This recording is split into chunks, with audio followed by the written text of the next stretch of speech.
What's going on? Megan here. Sorry, guys, I haven't made videos in a while. I've been busy, as always. And I get back to my inbox to look at some questions on which to base videos. And I got a lot of Kevin Levrone questions. I mean, a whole bunch. Comments, inbox, Facebook, everywhere. And it was based on this picture here that came out a while ago. And pretty much all the questions are asking the same thing. I think it's mainly a lot of the new subscribers because I already explained this phenomenon, a long time ago. I think about 2, 3 years ago. But they were asking pretty much to clarify about the whole Kevin Levrone muscle memory, nuclei, nonsense. And it has to be the new subscribers because I've been beating this topic down for so long. I think you could go back as far back as 2013, and I was explaining the reason why Levrone was able to grow so much, so quickly into the shows and things like that. And of course, I mentioned muscle memory and the muscle nuclei, being on steroids, how it increases the amount of nuclei in the muscle, allowing you to grow faster.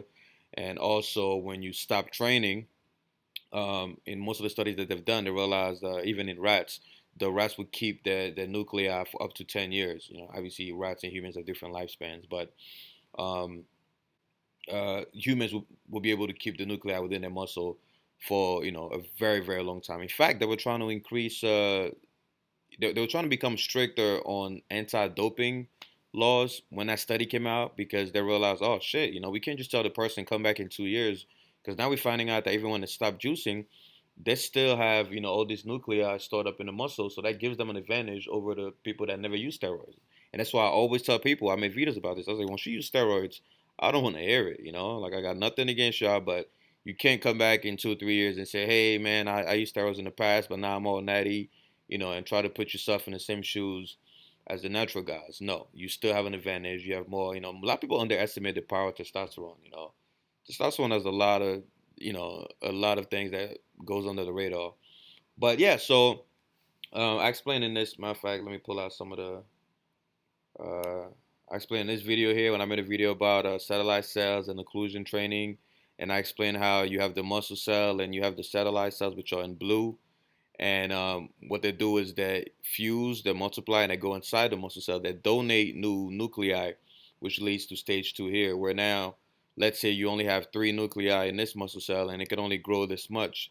And now you go over to this stage where it has a lot more nuclei, and boom, it's able to grow a lot more. Pretty much the more nuclei you have, the more the muscle grows. I mean, I've been talking about this for forever, so I hate beating a dead horse, guys. It's just the questions were fucking overwhelming. If you have any more questions about things like that, just go to my videos, go to the search box, and type the keywords. Type satellite cells, type muscle memory, and you're gonna find everything you're looking for. But pretty much that's what's happening. Kevin Levrone, obviously, it's not just him. Anybody that's on the juice, they're gonna increase the amount of those myonuclei, and even when they stop training, the muscle itself is gonna get smaller, but the nuclei are still gonna be within, for a lot of years. So when they go back to the gym, boom, they grow a lot faster. And even that, natural people, if you stop training, that's the reason why when you go back to the gym, you're able to rebound so much faster. Is because when you stop training, you just lost the protein, that was around the muscle. You just lost the actin and myosin chains and things like that. But you never lost the nuclei, and that is actually where protein synthesis begins. Remember, protein synthesis begins in the DNA, and the DNA is within the nuclei of the cell. So the more of these you have, the more control centers you have. So even natural people, are also going to be able to grow back faster after going over a long period of time without training. Obviously, not as much as somebody who's on steroids. So yeah, that explains why. That's one of the reasons why LeVron was able to go from here. That was back when he was in his prime. And you guys already know LeVron is my second favorite bodybuilder of all time after Johnny Jackson, and followed by Ronnie Coleman.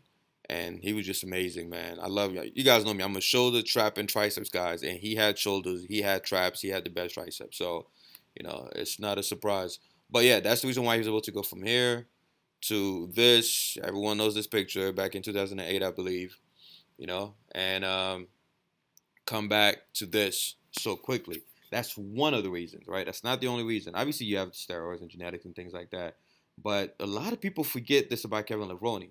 It's not all about the nuclei. It's also about his fucking mTor. I also made a video about this back in 2013, 2014. Levrone, you see, when somebody's doing something different than everybody else, you can't just assume that it's genetics, even though it's involved. try to look at what they're doing that is drastically different than every other bodybuilder. Levrone would do this thing where he would stop training for a long time, and then he'll come back and blow up. And everyone was like, "Oh, it's just great genetics." No, motherfucker. If you actually look, into the processes of how muscle grow, you realize that mTor, which I talked about several times, mTor, the main enzyme, one of the main enzymes responsible for muscle growth. Um, the more you lift without taking breaks, and I'm talking about long breaks, the more your body develops a resistance. mTor is just not activate as much as it used to. It's kind of like using a car engine for too long. Eventually, it doesn't work as well. So mTor, back to this video here that I made on protein synthesis. mTor is this guy right here. You see, there's the muscle cell. mTor is this enzyme that really, activates the ribosomes. Blah blah blah. The ribosomes allow your body to synthesize, muscle tissue from the mRNA. Go back and watch the video. I don't want to go into the details. But mTor is the main regulator of protein synthesis of the translation phase. If you keep lifting nonstop year after year, you get diminishing returns. You plateau, right? And scientists have found out that mTOR just doesn't respond to training as much as it used to in advanced lifters. But check this out. When they stop training for an extended period of time, so I'm not talking about, oh, I'm going to lift light weights for a week or 2 weeks. No, when they stop training for 2 weeks, a month, 2 months or more, and then they return to the gym, mTOR regains that sensitivity, right? They've tried it on humans, they've tried it on rats as well. It's across the entire animal kingdom. The more you train, right? In the beginning you're gonna activate mTOR, but then eventually it's gonna plateau and it's gonna stop being as responsive. Else we'll keep growing for fucking ever, guys. So by detraining, by taking months off the gym, he was able to not only, obviously his nuclei not going anywhere, but his mTOR was able to reset. And that's why I tell people, if you're doing Nucleus Overload, my training program, um, you want to. That's why I keep telling people, take that break, take that 2 week to 4 week break, because you're allowing your mTOR to reset, so that when you come back in the gym, it's ready to go. So Levrone knew this before the science was even out. He probably knew this, instinctively. Ronnie Coleman is another guy, who also, did this. A lot of people don't know this, but Ronnie Coleman would also take breaks from the gym after each Mr. Olympias. He would take weeks, sometimes months off before he came back. And, he obviously didn't know the science behind it because it wasn't even out at the time, but he instinctively, it worked for him. He was able to reset his mTOR and come back, and grow much faster. Same thing with, I don't know if you guys remember, Leroy Colbert, rest in peace. First guy with 21-inch arms naturally. Same thing, he was training, his arms got up to 18 inches, but then would not grow past that point. But then he got into a motorcycle accident, wasn't able to train for a while, and then when he went back into the gym, thinking, "Oh man, I lost so many gains. Let me get those back." Not only he went back to 18, but he crossed over the 18-inch limit and went into 21, 19, 20, 21. Something he wasn't able to do when he was lifting consistently for years. But that motorcycle accident accidentally forced him to take a break, and that allowed his mTOR to reset. Same thing with Dave Haft.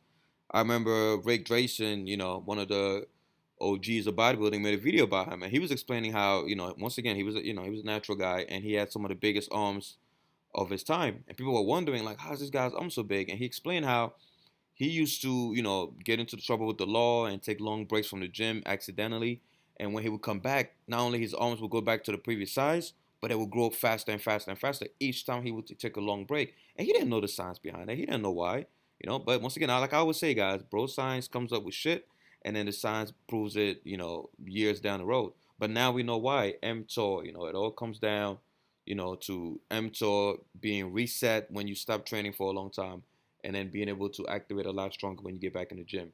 So I hope that explains, a lot of the confusion about, oh, Levrone's able to get so big. Is it just genetics and steroids? Yes, genetics play a part. Yes, steroids play a part.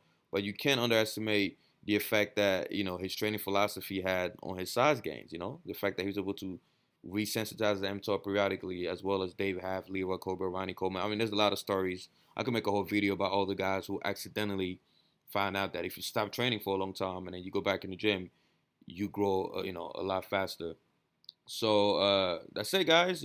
That's how Levrone was able to go from, this massive guy here, right, to this small figure here, right? Looks like he never even worked out. and then back to this. It's the nuclei in the cell, right? That never went away from the days he used to take steroids. Same thing, remember, it's not just steroids, like I said earlier. Even Leroy Cobra, look at him when he was old. He still had the gains from, when he went back in the gym. The muscles came back so quick. This is him at 81 years old, guys. 81 years old. Bigger arms than most, 18-year-old guys.